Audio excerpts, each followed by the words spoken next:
Assalamualaikum warahmatullahi wabarakatuh. Salam Om Swastiastu, Namo Buddhaya.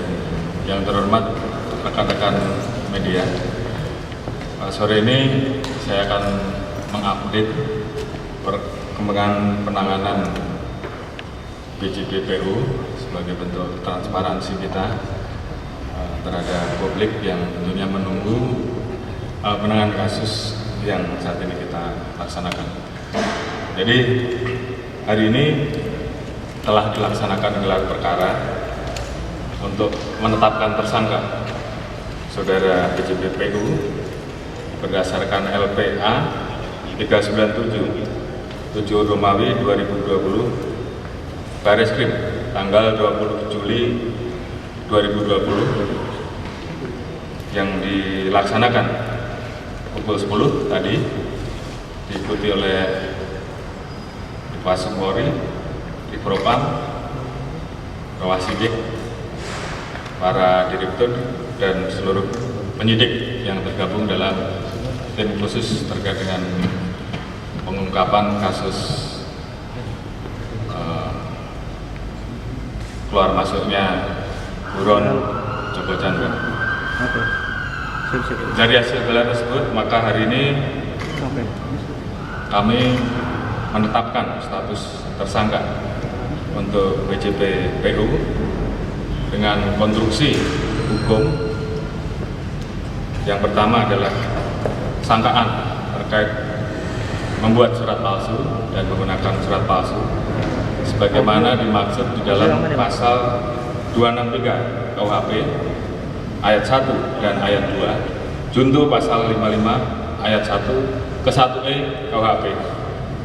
Kita telah melaksanakan pemeriksaan beberapa keterangan saksi yang bersesuaian dan kita mendapatkan barang bukti sekaligus juga kami dalami terkait dengan objek perkara dimaksud, yaitu surat jalan nomor 77 tanggal 3 Juni 2020, kemudian surat keterangan pemeriksaan COVID nomor 990, surat jalan nomor 82 tanggal 18 Juni 2020 atas nama JST, di mana dua surat jalan tersebut dibuat atas perintah tersangka BJBPU.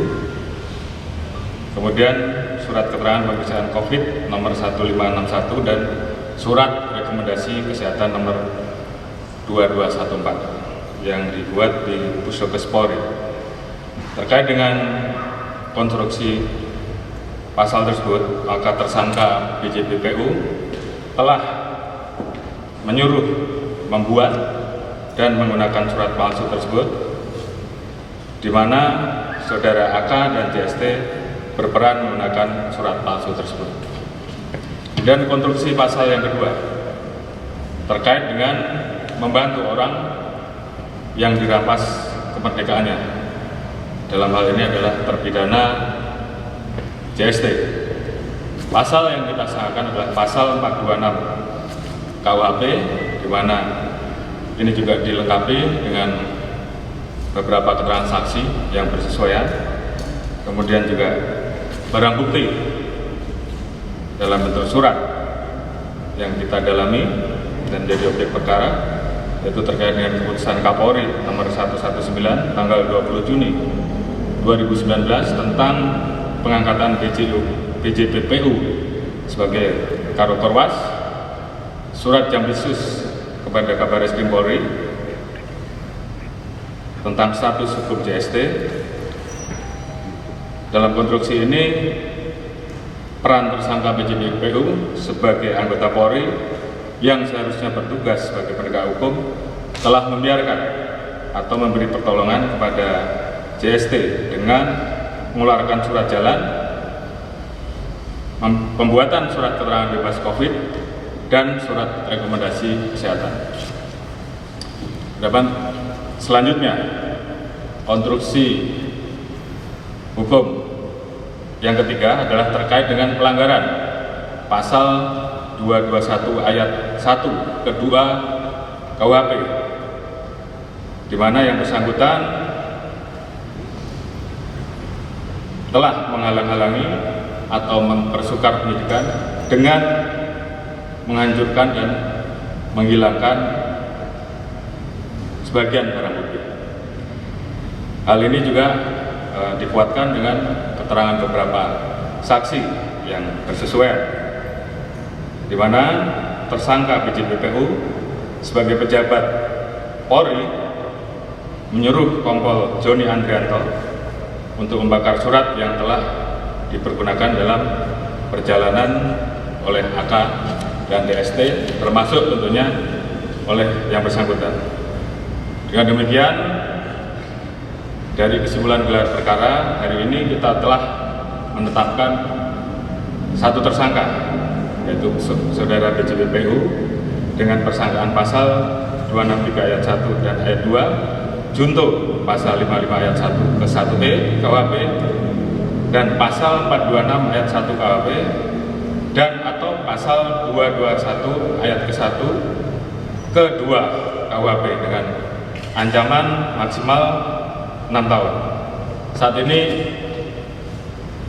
kita sudah memeriksa kurang lebih 20 orang sebagai saksi dan tim saat ini masih terus bekerja untuk melakukan pendalaman terhadap kemungkinan munculnya tersangka-tersangka baru yang terkait dengan proses perjalanan buron JST, mulai dari proses masuknya, kegiatan-kegiatan yang dia lakukan selama dalam proses mengurus BK, dan sampai yang bersangkutan kembali keluar dari Indonesia. Jadi tim terus bekerja secara maksimal dan mohon doanya bahwa kita akan bisa terus menggali secara objektif, secara transparan, dan ini akan bisa segera kita sampaikan ke publik. Kemudian terkait dengan aliran dana, saat ini kita sudah membuka lidik untuk melakukan tracing terhadap aliran dana dan tentunya nanti akan menyasar kepada siapa aja.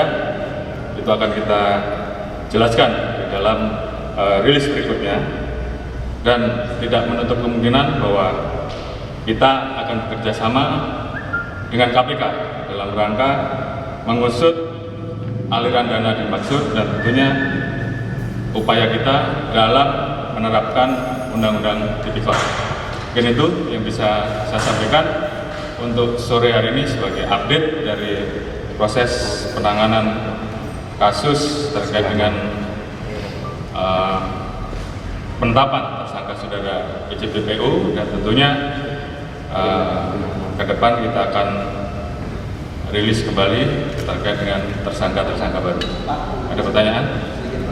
Kan tadi sudah ditetapkan sebagai tersangka BJPPU dengan pasal yang terberat 263 itu ancaman 5 tahun. Nah, terkait status keanggotaannya sebagai anggota Polri ini bagaimana Pak?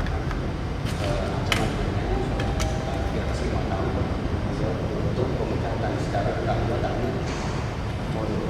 Terkait dengan proses kode etik, saat ini masih berproses, nanti kita tunggu saja karena itu harus melalui mekanisme sidang gelar kode etik di Propam. Namun untuk kita di Barreskrim tentunya fokus terkait dengan penanganan terhadap kasus-kasus pidana yang terjadi. Prosesnya nanti setelah putusan pengadilan bisa atau kode etik? Biasanya setelah itu. Apakah tadi mau mempertegas tadi juga sempat disebutkan kuasa hukumnya juga seperti tersangka, apakah termasuk dilibatkan tersangka atau bagaimana ya? Tadi sempat berucap sudah komunikasi. Ya, hari ini kita tetapkan tersangka BJPPU, dan tentunya sudah saya sampaikan bahwa tentunya akan ada tersangka-tersangka baru dalam hari ini. Nanti akan kita rilis di hari berikutnya. Cukup ya? Ya. Oke, terima kasih. Saya akhiri. Oke. Assalamualaikum warahmatullahi wabarakatuh. Itu kuasa hukum dari tersangka ya?